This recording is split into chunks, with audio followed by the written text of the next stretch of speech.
আমাদের কথা ও কুইজ বিজ্ঞান সাধারণ অসাধারণ। এখানে এটা বিজ্ঞান নিয়ে কুইজ, কিন্তু তার সাথে অনেক ব্যাখ্যা, অনেক কথা সঙ্গে থাকবে। এতে অংশ নিচ্ছে মাধ্যমিক আর উচ্চ মাধ্যমিক শ্রেণীর কয়েকজন ছাত্রছাত্রী। তারা ব্যক্তিগতভাবে এতে অংশ নিচ্ছে এবং তাদের মধ্যে যারা আজকের অনুষ্ঠানে ভালো করবে তাদেরকে আবার আমরা আমন্ত্রণ জানাতে পারবো। সেই সঙ্গে আমাদের সঙ্গে পরবর্তী অনুষ্ঠানগুলোতে আরও নতুন নতুন মুখ যোগ হবে। আমি তৌকির মাহমুদ তৃপ্ত। আমি ফাবলিহা ইবনাত পারিশা। আমি অভয় সেন পিয়ান। আমি শামাইলা আফরা আফতাব। আমি তাশরিফ আরেফিন। আমি নওরিন তাবাসসুম। আমি মাহিন চৌধুরী। আমি জাহিন আরিয়ান জারা। আমি সৌভিক চন্দ। আমি মোসাম্মদ তাসমি আহমেদ নিসা। বিজ্ঞান সাধারণ ও অসাধারণ, কারণ বিজ্ঞান একেবারেই সাধারণ। আমাদের বাড়ি ঘরে দৈনন্দিন জীবনের যেভাবে আসে সেখান থেকে আমরা কথা বলবো। আবার বিজ্ঞান যখন মহাবিশ্বের একেবারে কিনারার একটা ঘটনা, সেখান থেকেও আমরা কথা বলবো। এটা সাধারণও হতে পারে, অসাধারণও হতে পারে। আমাদের অনুষ্ঠান 4টা পর্বে বিভক্ত হবে। আমরা প্রথম পর্বটা শুরু করি। প্রথম পর্বের নাম বিজ্ঞান সবখানে। সবখানে মানে আমাদের খুব কাছেরও হতে পারে, আবার একেবারে মহাবিশ্বের আরেক প্রান্তেও হতে পারে। যে কোনো জায়গার সম্বন্ধে আমরা প্রশ্ন করব, সঙ্গে সঙ্গে যে উত্তর দিতে পারবে সঙ্গে সঙ্গে রেসপন্ড করতে হবে, আমরা তাকেই প্রথম সুযোগ দেব।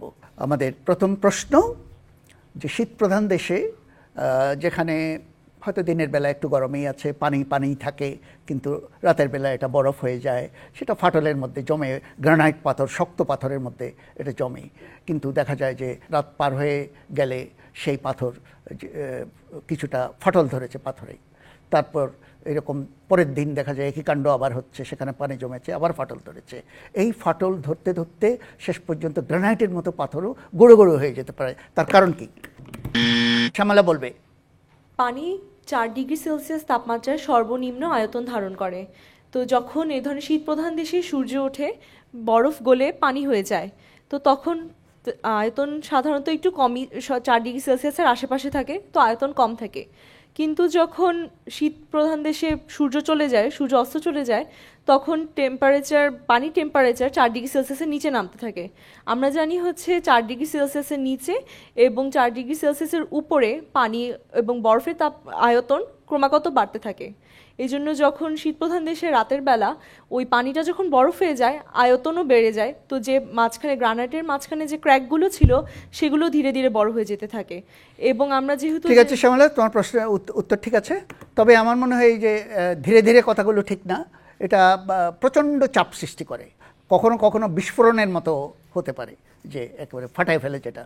কাজেই এটা খুব আস্তে হয় তা না, এটা প্রচণ্ড। গ্রানাইটকে ফাটায় ফেলা এটা কী পরিমাণ চাপ সৃষ্টি হয়, কিন্তু বরফের সেই শক্তি আছে তার, যে সে যখন প্রসারিত হয় তখন সে এটা করে। ঠিক আছে, প্রশ্নটা শ্যামলার জন্য 5 নম্বর পাবে। আমরা পরের প্রশ্নে চলে যাই।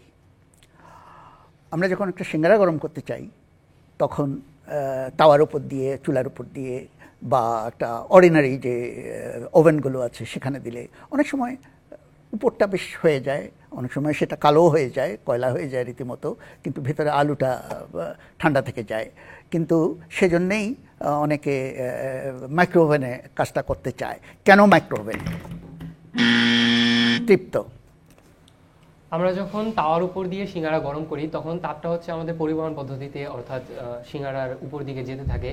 কিন্তু আমরা যখন সিঙ্গারাটা মাইক্রোওয়েভে দিই, তখন মাইক্রোওয়েভ যে তরঙ্গটা আছে, এটা তরঙ্গটা সিঙ্গারাকে ভেদ করে চলে যায় এবং সিঙ্গারার ভিতরে যে পানি রয়েছে সেই পানিকে উত্তেজিত করে এবং পানিটা কম্পনের মাধ্যমে উত্তপ্ত হতে থাকে। কারণে সিঙ্গারাটায় যত জায়গায় পানি আছে তত জায়গায় উত্তপ্ত হবে এবং আমরা যদি একসঙ্গে হবে। এবং আমরা যদি কোনো পানি ছাড়া বস্তু দিই, যেখানে পানি নেই, সেখানে মাইক্রোওয়েভে কখনোই সেটা গরম হবে না। উত্তর সঠিক। তৃপ্ত এটার জন্য 5 নম্বর পাবে। তো আমরা পরের প্রশ্নে চলে যাই।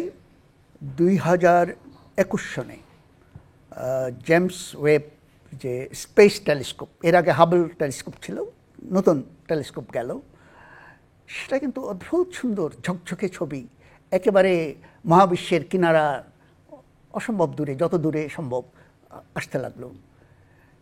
কি কৌশলে এরকম ঝকঝকে আরেফিন? স্যার, টেলিস্কোপটা ইনফ্রারেড লাইটকে মানে অ্যানালাইজ করে এরকম আমাদের সুন্দর ছবি দেখাতে পারে। ইনফ্রারেডের সুবিধাটা কি? স্যার, ওই টেলিস্কোপটা ইনফ্রারেড লাইটকে ক্যাপচার করতে পারে। বাট এটা ঝকঝকে হওয়ার কারণ কি? ইনফ্রারেড লাইট হচ্ছে আমাদের ডিস্টরশন কম।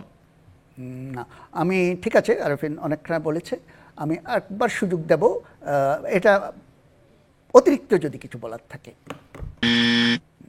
অভয়।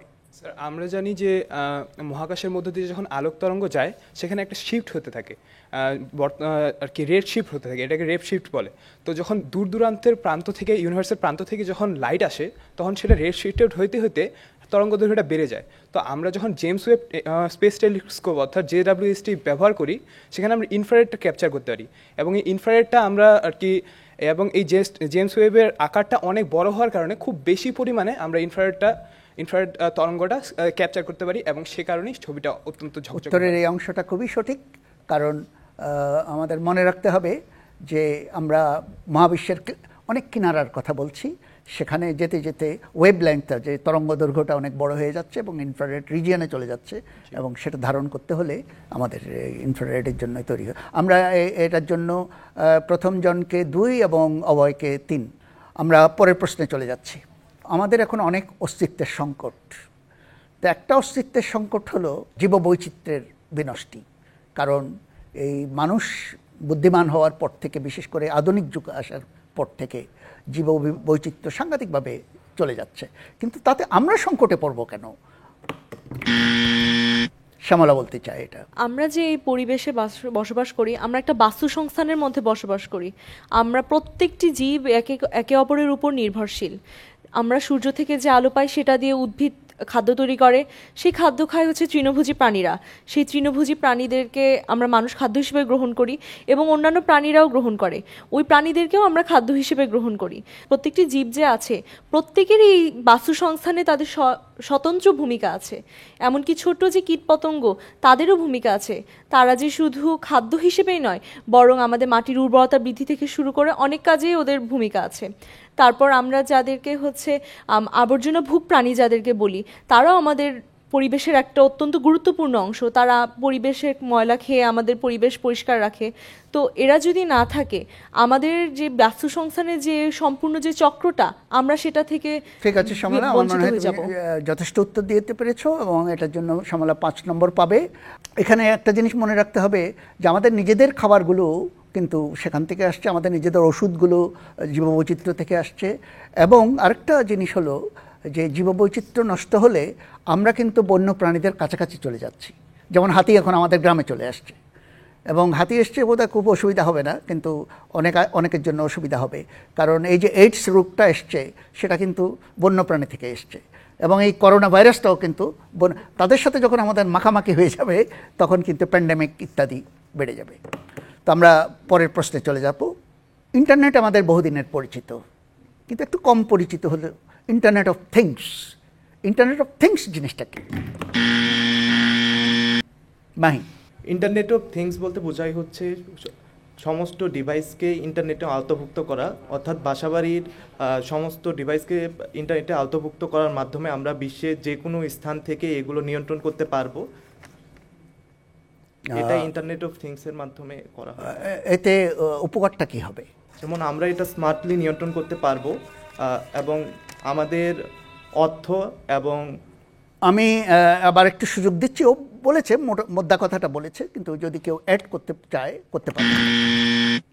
আরেফিন। স্যার, মনে করেন আপনি সকালবেলা প্রতিদিন 7টার সময় ঘুম থেকে ওঠেন, সেইটা আপনার ইন্টারনেট অফ থিংসের যেই মনে করেন AI একটা ইন্টিগ্রেট করে দিলেন, সেইটা সে জানবে। সো আপনি ওঠার আগ দিয়েই সে হচ্ছে গিজারে গরম পানি গরম করে রাখবে, যাতে আপনার উঠে গিজারে গরম পানির জন্য সময় নষ্ট করতে না হয়। এরকম মনে করেন ফিল্টারের পানি সে পরিষ্কার করে রাখবে, নতুন করে ভর্তি করে রাখবে, যাতে আপনার আগবারে সেই কাজটা করতে না হয়। ইন্টারনেটের মাধ্যমে আপনি আরেকটু বেশি বেনিফিটেড হবেন। আমাদের সব ধরনের যন্ত্রপাতির মধ্যে জি। কানেকশনটা, বিশেষ করে রোগীর সাথে ডাক্তারের, জি। যেমন আমার দেহের সঙ্গে যে যন্ত্রপাতি আছে, ডাক্তার হয়তো ওখানে বসেই উনি দেখতে পাচ্ছেন কোনো ভয়ের কিছু আছে কিনা। আমরা এটার জন্য যে নম্বরটা সেটা ভাগ করেই দেব। মাহিন প্রথমে যে বলেছিল 3 নম্বর এবং পরে যে অ্যাড করলো তাকে 2 নম্বর দেওয়া হবে। আমাদের একটা পর্ব শেষ হয়ে গেল, আমরা এর পরের পর্বটা একটু অন্য স্বাদের হবে। আমরা ইতিহাসের কথা বলবো, বিজ্ঞান ইতিহাসের কথা। এই পর্বের নাম হলো ইতিহাসের বাকি। এখানে যে কথাগুলো আমি বলবো একটা গল্পের বা ঘটে গেছে এরকম সুদূর ইতিহাসে, সেই পুরা কাহিনীটা, পুরা গল্পটা যে সব কিছু মিলিয়ে বলতে পারবে, তার বৈজ্ঞানিক দিক এবং তার মজার দিক ইত্যাদি মিলিয়ে যে বলতে পারবে, তার উত্তরটাই সঠিক হবে। তো আমরা প্রথম যে গল্পের কিছু নমুনা, যুক্তরাষ্ট্রের নোট ডলারের, সেখানে বেঞ্জামিন ফ্রাঙ্কলিনের ছবি দেখা যায়। কারণ হচ্ছে ওই দেশের উনি একজন বড় রাষ্ট্রনায়ক ছিলেন, তাদের স্বাধীনতার ঘোষণা তার অবদান আছে। কিন্তু ওনার কথা শুনলে আমাদের একটা ঘুড়ি উড়ানোর কথা মনে পড়ে। এই ব্যাপারটা কেন? অভয়। স্যার, আমেরিকায় একটি অত্যন্ত জনপ্রিয় একটি গল্প প্রচলিত আছে যে বেঞ্জামিন ফ্রাঙ্কলিন আর কি ঘুড়ির মাধ্যমে বিদ্যুৎ কীভাবে আর কি নিজে সংগ্রহ করতেন। উনি হচ্ছে বৃষ্টির দিনে বা মেঘলা দিনে ঘুরে ওড়াতেন এবং সেখানে যখন ইলেকট্রিসিটি ঘুড়ির মধ্যে চলে যেত এবং সেই ইলেকট্রিসিটিটা তার দিয়ে তিনি সেটা সংগ্রহ করতেন। এই জন্য তিনি হচ্ছে আর কি একজন বৈজ্ঞানিক হিসেবেও সেখানে খুবই খ্যাত। এই কাহিনীটা যদিও সত্য নয়, কিন্তু তবুও এটির জন্য আর কি এটি অত্যন্ত বিখ্যাত একটি কাহিনী। এটা সত্য ঘটনা এবং সেই সময় ওনার ছেলেও ওনার সঙ্গে ছিলেন। ওনার ছেলেকে নিয়ে উনি একটা বজ্র বিদ্যুৎ সংকুল দিনের বেলায় এই কাজে নেমেছেন। কাজটা খুব ভালো করেননি উনি, কিন্তু এটা বিদ্যুতের বিজ্ঞানকে অনেক সমৃদ্ধ করেছে। উনি যেটা করে, এটা সিল্কের সুতা ছিল, যেটা পানি জমাতে ওটা পরিবাহী হয়ে। ওনার একটা থিওরি ছিল যে আকাশের যে বিজলি আর আমাদের যে বিদ্যুৎ এটা একই জিনিস। এটা উনি প্রমাণ করতে চেয়েছেন।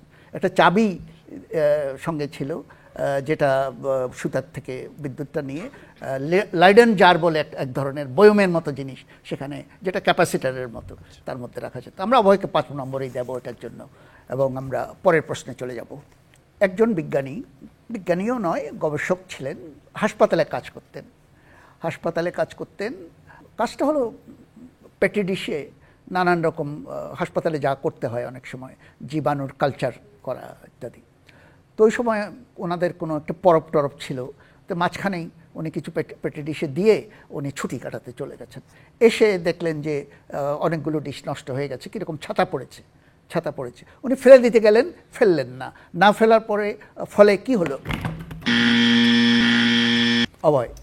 স্যার, এই যে গল্পটা বললেন এটা মূলত পেনিসিলিয়াম আবিষ্কারের একটি গল্প। এখানে যে বিজ্ঞানীটার কথা বললেন তিনি একটি ব্রেডের টুকরো আর কি, একটি পাউরুটির টুকরো একটি পেট্রি ডিশে রেখে গিয়েছিলেন, তিনি বাইরে গিয়েছিলেন। তো তিনি এসে দেখলেন যে সেখানে অনেক কিছু সূক্ষ্ম সূক্ষ্ম ছাতার মতো পড়েছে এবং সেটি তিনি পরীক্ষা করে দেখলেন যে এটি পেনিসিলিয়াম নামে এক ধরনের ছত্রাক। এবং সেটির ওপর গবেষণা করে তিনি বর্তমানে আমরা যেটা ওষুধ আর কি অনেক ব্যাপকভাবে ব্যবহৃত পেনিসিলিন, ছত্রাকটা পড়েছে সেখানে জীবাণুর কি হলো? সেখানে জীবাণু ধ্বংস হয়ে গেল স্যার। এই পেনিসিলিয়াম ছত্রাকটা জীবাণু ধ্বংসের কাজে আর কি তিনি এটি আবিষ্কার করলেন যে এটি জীবাণু ধ্বংসের কাজে ব্যবহার করা হচ্ছে। উত্তর সঠিক। অভয় 5 নম্বরেই পাবে। তবে ছত্রাক সবগুলোতে পড়ে নাই, কোনোটাতে পড়েছে, এবং যেগুলোতে পড়েছে সেগুলো জীবাণুগুলো এখন গলে গেছে, লিকুইড হয়ে গেছে, মানে ধ্বংস মানে লিকুইড হয়ে গেছে। তো এটা সাধারণভাবে এটা একটা বিরক্তিকর জিনিস। ওনার কাজে ব্যাঘাত ঘটেছে, ফেলে দিত, কিন্তু ওনার মনে হলো যে এই ছত্রাকের সাথে এটা জীবাণুগুলো গলে যাওয়া, এটার একটা সম্পর্ক থাকতে পারে। সেজন্য উনি এটা পার্সু করলেন, উনি পরে এটা নিয়ে কাজ করলেন, বছরের পর বছর কাজ করে আলেকজান্ডার ফ্লেমিং অ্যান্টিবায়োটিক, প্রথম যে ব্যাকটেরিয়া ধ্বংসকারী অ্যান্টিবায়োটিক আবিষ্কার করেছেন, তার নাম পেনিসিলিন নাম হওয়ার কারণ হলো পেনিসিলিয়াম হচ্ছে ওই ছত্রাকটার নাম, ওই ছত্রাকটার থেকে এটা। এবং আজও যে অ্যান্টিবায়োটিক কোনো না কোনো ছত্রাক থেকেই কিন্তু এটা হচ্ছে। আমরা পরের প্রশ্নে চলে যাই। মারি কুরি সারা জীবন উনি কতগুলো আবর্জনার মতো জিনিস খেটেছেন, যে পিচ ব্লেন্ড বলে এক ধরনের খনিজ, কালো বা ব্রাউন এরকম, খনিজ, উনি এটাকে খালি কেমিক্যালি পিউরিফাই করেন, মানে বিশুদ্ধ থেকে আরও বিশুদ্ধতর আরও বিশুদ্ধতর টেস্ট টিউবে নিয়ে নিয়ে নিয়ে সারা জীবন দিনের পর দিন করে গেছেন। এবং শেষ পর্যন্ত উনি 2টা মৌলিক পদার্থ এলিমেন্ট করেছেন, যার একটাতে ওনার দেশের নামে করেছেন। এটা সম্বন্ধে জানতে চাই। তিনি যেহেতু পোল্যান্ডের ছিলেন তাই এই মৌলটার নাম করা হয়েছিল পোলোনিয়াম। আর বাকিটা 2টা করেছিলেন উনি, পোলোনিয়াম আর আরেকটা এই মুহূর্তে এই মুহূর্তে মনে পড়ছে না। এই 2টার কোনো বৈশিষ্ট্য আছে? দুটোর এই মুহূর্তে মনে পড়ছে না। আমরা এটা আবার ওপেন করে দেব, আরও অনেক কথা বলার আছে এখানে, আমরা সেটা। শ্যামলা।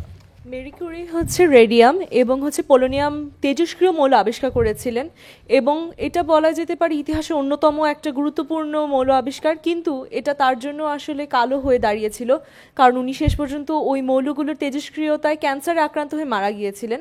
এবং এই মৌলগুলো আবিষ্কারের জন্যই তিনি ইতিহাসে প্রথম বিজ্ঞানী হিসেবে 2টি নোবেল প্রাইজ পেয়েছিলেন, পদার্থবিজ্ঞানে এবং রসায়নে। চমৎকার উত্তর শ্যামলার। শ্যামলা এটার জন্য 3 নম্বর পাবে, এবং প্রথম যে ইন্টারভেন করেছে সে 2 নম্বর পাবে। আমরা আসলে এটা একটা ট্র্যাজেডি বলতে হবে, সারা জীবন এটা করে উনি কিন্তু এইটুকু বুঝতে পারেননি যে ওনার জীবনের পরে হয়তো আমরা বুঝতে পেরেছি এই রেডিয়েশনটা আমাদের দেহের জন্য ক্ষতিকর, এবং উনি সেটাতে মারা গিয়েছেন। কিন্তু রেডিয়াম এবং পোলোনিয়াম দুটাই খুবই তেজস্ক্রিয় পদার্থ। আমরা পরের প্রশ্নে চলে যাচ্ছি।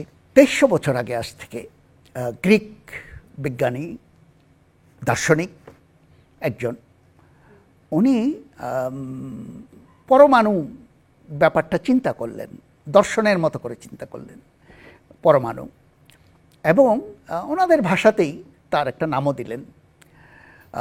সেই নাম এখনও আমরা পরমাণুকে সেই নামে ডাকি, কিন্তু উনি যে কারণে নামটা দিয়েছেন সেই কারণটা এখন আর সত্য নয়। কোথায় সত্য নয়? নেসা। জি, এখানে ডেমোক্রিটাসের কথা বলা হয়েছে। তিনি হচ্ছে অ্যাটম নাম দিয়েছিলেন। অ্যাটম শব্দের অর্থ হচ্ছে অবিভাজ্য, যাকে আর ভাঙা যায় না। কিন্তু পরবর্তীতে বিজ্ঞানীরা দেখলেন যে আমরা মৌলকে ভাঙতে ভাঙতে এমন এক পর্যায়ে যাই যে তারপরে হচ্ছে আমরা ইলেকট্রন, প্রোটন এগুলোতে নিউক্লিয়াসেও বিভক্ত করতে পারি, যেটা ওনার ধারণা মতে সত্য নয়। অ্যাটমের ধারণা পরিবর্তন হয়ে গেছে। অ্যাটমকে এখন ভাঙা যায়, কারণ গ্রিক ভাষায় এটা হচ্ছে আ মানে হলো ন, টম মানে হলো কাটো, অ্যাটম মানে হলো ন কাট, ওটাকে কাটা যাবে না। ওটার মধ্যে কাটো কাটো কাটো কাটো, অ্যাটমে গিয়ে আর কাটা যাবে না, ন কাট। কিন্তু এখন অ্যাটম কাট। এখন ওখান থেকে যা ও বলল যে ওখান থেকে প্রোটন, নিউট্রন, ইলেকট্রন এগুলো অ্যাটম থেকে বেরোয়, এটাও আমরা বহুদিন থেকে জানি, কিন্তু নাম থেকে যায়, জিনিসটা থাকে না কিন্তু নাম থেকে যায়। উত্তরটি সঠিক। নিশাকে আমরা 5 নম্বর এটার জন্য দেব। আমরা পরের প্রশ্নে চলে যাই। 1600 শতকের প্রথম দিকে ইউরোপে নানান দেশে একটা খেলনার মতো জিনিস আসছে, যেটা দিয়ে মানুষের খুব কৌতূহল, এটা দিয়ে খেলা দেখে, স্টেডিয়ামে যখন খেলা হয় দূর থেকে দেখা যায় না, ওটা দিয়ে দেখে, কাঁচ থাকে, এর মধ্যে একটা নল থাকে।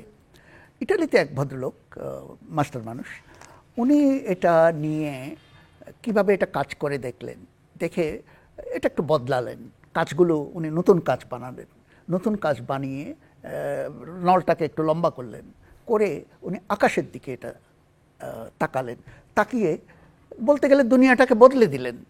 উনিকে এটা হলো ইতালির বিজ্ঞানী গ্যালিলিও, যিনি হচ্ছে টেলিস্কোপ আবিষ্কার করেছিলেন। এভাবে আমরা জানি কাঁচ আলো প্রতিসরণ করে, এবং আলো, উনি টেলিস্কোপ আবিষ্কার করেন না, ওটা খেলনা হিসেবে আগে হচ্ছিল, ওইভাবে ওটাকে টেলিস্কোপ বা দূরবীক্ষণ উনি আকাশের দিকে তাকালেন। তারপরে কি হলো বলো?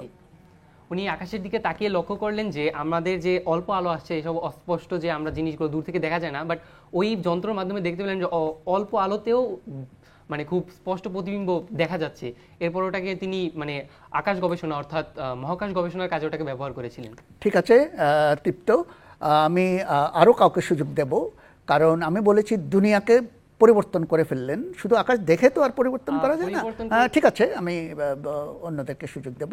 ঠিক কী জিনিস ইমিডিয়েটলি দেখে একটা বিরাট পরিবর্তন উনি করলেন, যেটাতে 3000 বছর আগের জিনিসকে চ্যালেঞ্জ করা হলো। গ্যালিলিও যখন দেখতে পারলেন যে চাঁদ এবং অন্যান্য উপগ্রহ পৃথিবীকে, মনে করেন পৃথিবী সূর্যের চারপাশে ঘুরছে, তবে আমরা জানি ক্রিশ্চিয়ানিটিতে একটা মতবাদ ছিল যে পৃথিবী সবকিছুর কেন্দ্র এবং সবকিছু পৃথিবীকে কেন্দ্র করে ঘোরে।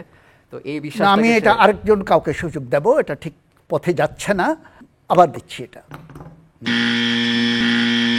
তিনি বৃহস্পতি গ্রহের কিছু 4টি উপগ্রহ দেখতে পেলেন এবং চাঁদে পর্বত খাজ এগুলো দেখতে পেলেন, এবং তিনি হ্যালিওসেন্ট্রিক মতবাদের একজন প্রবক্তা, কারণ তিনি এই ধারণা পোষণ করলেন যে না, পৃথিবী মহাবিশ্বের কেন্দ্র নয়, মূলত সূর্যকে অন্যান্য গ্রহগুলো কেন্দ্র করে ঘুরছে। ঠিক আছে, উত্তর মোটামুটি প্রথম জন এবং শেষ জনের দেব, কিন্তু আসল কথাটা কেউ বলনি। প্রথম জনকে আমরা এটার জন্য 3 এবং শেষের জনকে 2 দেব। আসল কথাটা হলো উনি চাঁদের দিকে তাকিয়েছিলেন প্রথমে। অ্যারিস্টটল থেকে মনে করা হতো যে এটা হলো হেভেনলি, এটার সাথে পৃথিবী ইত্যাদির কোনো সম্পর্ক নাই, এরা হলো সেলেস্টিয়াল আর পৃথিবী হলো টেরেস্ট্রিয়াল, দুইটার মধ্যে ওটা ইথার দিয়ে তৈরি, পবিত্র এবং ইথার দিয়ে তৈরি। উনি দেখলেন যে কিছুই না, আমাদের পৃথিবীর মতো সেখানে গর্ত আছে, সেখানে আগ্নেয়গিরি আছে, সেখানে পাহাড় আছে, সেখানে সাগর আছে। উনি দেখলেন যে ওনার বাড়িঘরের আশেপাশে যা আছে চাঁদেও তাই আছে। এটা প্রথমে কেউ বিশ্বাস করলো না।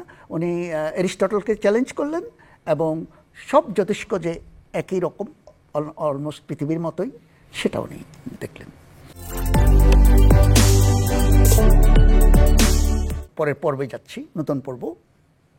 এই পর্বে এতক্ষণ আমরা ছিলাম অতীতে, এই পর্বে আমরা ভবিষ্যতে যাব। এটা কিছুটা আন্দাজ, ভবিষ্যৎটা এখন আসেনি। এটা পর্বটির নাম হচ্ছে 2025 থেকে 2035। আন্দাজ করে কথাগুলো বলতে হবে, তবে আন্দাজটা যেন বাস্তব ভিত্তিক হয় এবং বর্তমানে যেই রকম ব্যাপারটা যেরকম আছে এবং যেদিকে যাচ্ছে সেভাবে একটা আন্দাজ করতে হবে। আগামী 10 বছরের জন্য একটা আন্দাজ করতে হবে। তো আমরা প্রথম যে বিষয়টাকে নিয়ে এটা করতে বলবো সেটা হলো ব্যস্ত নগরীর রাস্তায় চালকবিহীন গাড়ি। সবই যে আমাদের ভবিষ্যতে জীবনে আর্টিফিশিয়াল ইন্টেলিজেন্সের ব্যবহার। আর্টিফিশিয়াল ইন্টেলিজেন্স হচ্ছে এমন একটি বুদ্ধিমত্তা যেখানে হচ্ছে মানুষের সমতুল্য জ্ঞান বা বুদ্ধি দিয়ে একে পরিচালনা করা হয়। মানুষ যেমন নিজের মাধ্যমে গাড়িকে কন্ট্রোল করে, ইন ফিউচারে বা অদূর ভবিষ্যৎ বা বর্তমানেও যে সকল ইলেকট্রিক গাড়ি বের হয়েছে, এর মধ্যে আমরা চাইলে আর্টিফিশিয়াল ইন্টেলিজেন্স ব্যবহার করে গাড়িকে একাকী কন্ট্রোল করতে পারবো। যেমন হচ্ছে এলন মাস্কের টেসলা কোম্পানি এরকম একটি গাড়ি বাজারে এনেছে যে হচ্ছে যেটা পরীক্ষামূলকভাবে চলছে, যে কোনো ধরনের ব্যক্তি ছাড়া এই গাড়িটি চালানো সম্ভব হবে। আমি ঠিক আছে, সবই চমৎকার বলেছে, কিন্তু আরও বলার সুযোগ আছে। যদি কেউ আরেকটু এর মধ্যে চ্যালেঞ্জগুলো কীভাবে সেই চ্যালেঞ্জগুলোকে মিট করা হলো, এটা যদি কেউ বলতে চায় আমি সুযোগ দেবো। সেলফ ড্রাইভিং কার যেটা আছে সেটা সবচেয়ে বড় চ্যালেঞ্জ হলো এটার নিরাপত্তার বিষয়টা। বর্তমানে সেলফ ড্রাইভিং কার যদিও আছে, কিন্তু সেটা ব্যাপকভাবে প্রচলিত নয়, কেননা সেটা নিরাপত্তার অনেক ঝুঁকি থাকে।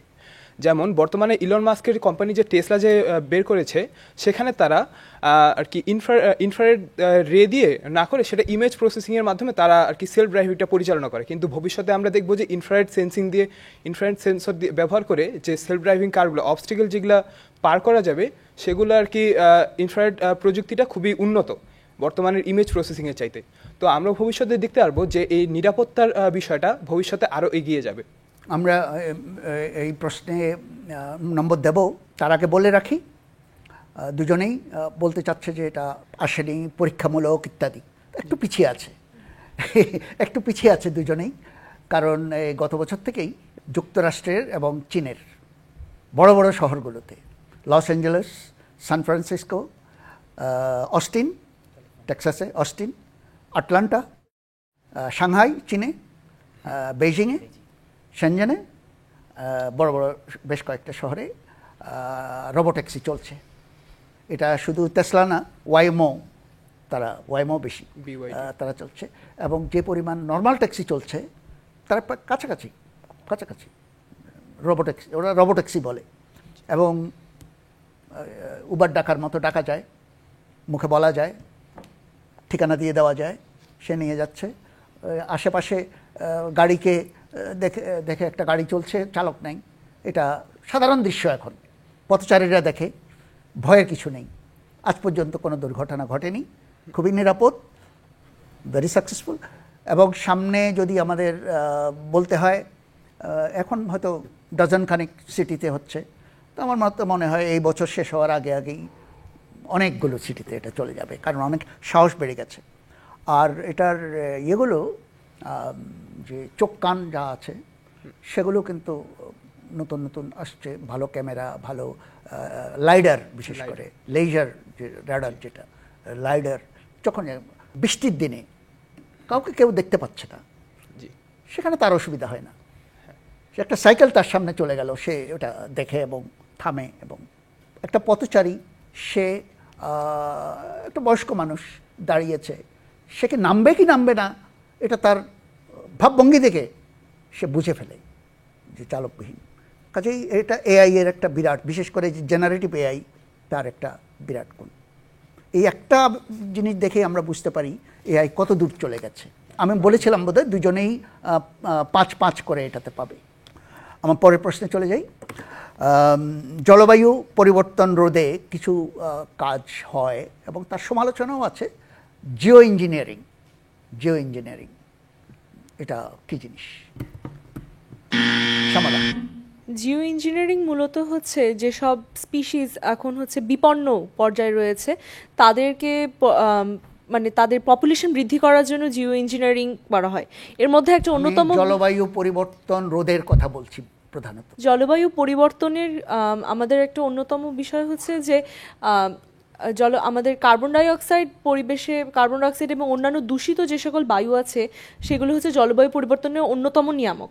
তো এখন জেনেটিক ইঞ্জিনিয়ারিং মাধ্যমে অনেক ব্যাকটেরিয়া এবং অনেক অণুজীব আবিষ্কার করা হচ্ছে, যারা হচ্ছে এই কার্বন ডাই অক্সাইড এবং অন্যান্য যে দূষিত বায়ু আছে সেগুলোকে প্রসেসিং করে তারা নিজেদের বিভিন্ন ধরনের শারীরবৃত্তীয় প্রক্রিয়া ব্যবহার করছে।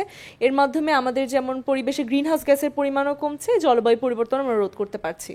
কিন্তু এটা যেহেতু এটা একটা জেনেটিক ইঞ্জিনিয়ারিং এবং জীব বৈচিত্র্যকে আমরা জীবকে হচ্ছে এটাকে মডিফাই করছি, এটা নিয়ে আমাদের অনেক মানে আমাদের এবং ধর্মীয় এবং নৈতিকতার দিক থেকে অনেক সমালোচনা করা হচ্ছে যে হয়তোবা এটা অতটা নৈতিক একটা শ্যামলা, আমি আরো সুযোগ দেব। তার আগে বলে রাখি, এটা জিও ইঞ্জিনিয়ারিং, জিও মানে পৃথিবীর ইঞ্জিনিয়ারিং, সেখানে আরো অনেক কিছু সুযোগ আছে এবং হচ্ছে।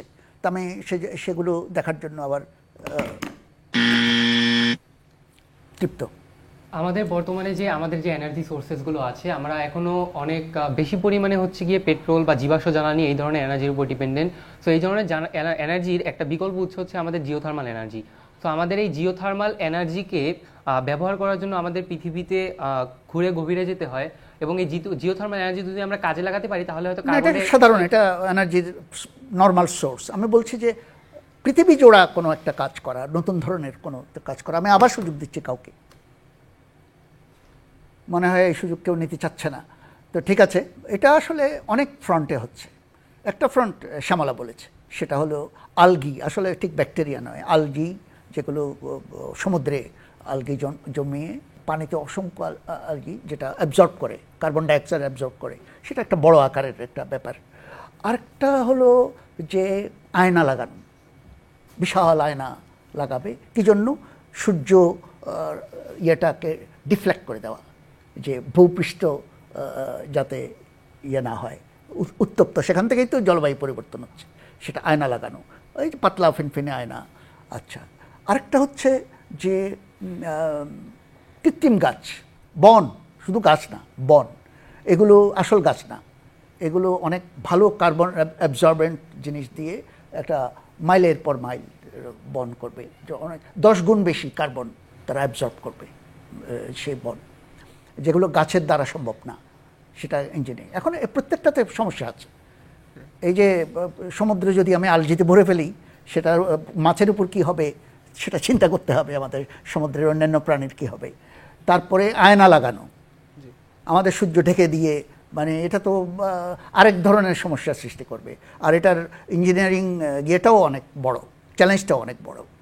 তারপরে কৃত্রিম গাছেরও একই ধরনের সমস্যা হতে পারে, যে যেটা অ্যাবজর্ব করলো সেটাকে কি করে ধারণ করবে যাতে আবার চলে না যেতে পারে ইত্যাদি, প্লাস্টিক ইত্যাদি হয়তো ব্যবহার হবে, সেটাও ভালো কথা না।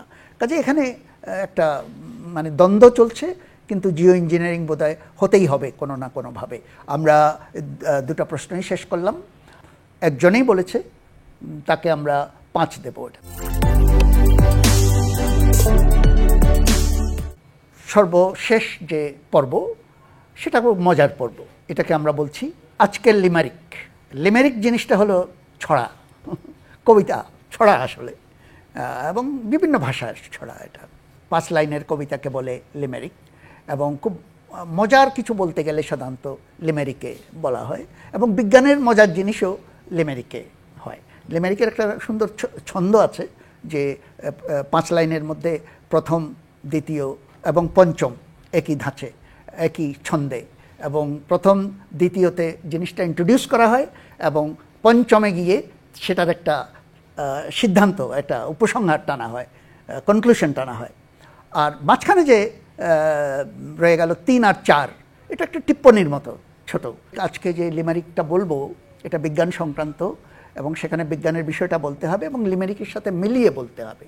সেজন্য লিমারিকটা ভালো করে শুনতে হবে, মনোযোগ দিয়ে শুনতে হবে, এবং সেই লিমারিকের আদ্যপান্ত যে বলতে পারবে তাকে ভালো নাম্বার দেওয়া যাবে। আমি লিমারিকটা বলছি। আছে এক মিষ্টি নামের মেয়ে, চলে আলোকে ছাড়িয়ে ধেয়ে, আজকে তার যাত্রা শুরু, সরি আইনস্টাইন গুরু, ফিরে এলো গত রাতে স্থানকাল পেয়ে। জি, এখানে থিওরি অফ রিলেটিভিটিকে বোঝানো হয়েছে।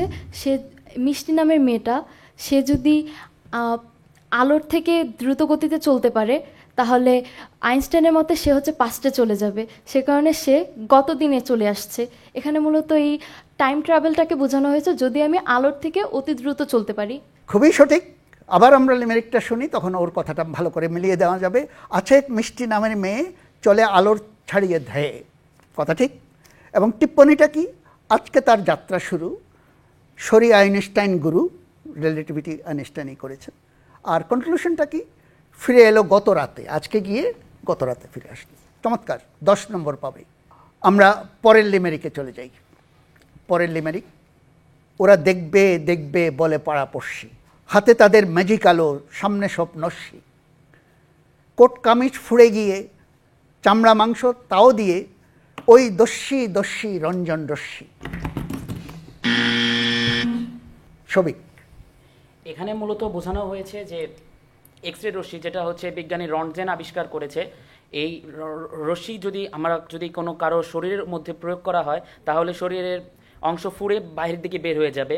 যে এর জন্য বলা হয়েছে যে ইহা শরীর ফুঁড়ে বের হয়ে যায়, এবং এই এক্স রে রশ্মি মূলত বিজ্ঞানী রন্টজেন আবিষ্কার করার কারণে শেষের দিকে বলা হয়েছে যে রন্টজেন সম্পর্কে একটা কথা বলা হয়েছে। উত্তর সঠিক। এটা এক সময় জার্মান লিমারিক থেকে এটা এসছে, এটা বাংলায় অনুবাদ শুধু। জার্মানরা তখন ভয় পেয়ে গেছিল তখন, এবং মানুষজনের মধ্যে একটা ভীতি সঞ্চার হয়েছিল, এদের তো কাপড় চোপড় নিয়ে বেরোলেও তো এরা সব কিছু দেখে ফেলতেছে। এই যে সেই জন্য বলছে ওই দস্যি দস্যি রঞ্জন রশ্মি, এটা একটা ম্যাজিক আলো ইত্যাদি। সৌভিক লিমারিকটা সঠিকভাবেই ধরতে পেরেছে, এবং সৌভিককে 10 নম্বর এটার জন্য দেওয়া হবে। এবং এর সাথে আমাদের অনুষ্ঠানটাও শেষ হচ্ছে, এবং বিজ্ঞান সাধারণ ও অসাধারণ। আমরা দেখি অনুষ্ঠানের শেষে এসে কারা কীরকম নাম্বার পেয়েছে।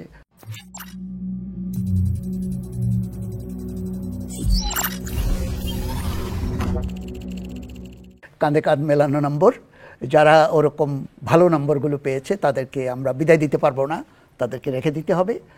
বাকিদেরকে আপাতত কয়েকদিনের জন্য হয়তো বিদায় দিতে হবে, এবং নতুন মুখের সুযোগ করে দিতে হবে। তো সবাইকে ধন্যবাদ, এবং সবাইকে আবার আমন্ত্রণ। দর্শকদেরকেও আমরা ধন্যবাদ জানাচ্ছি।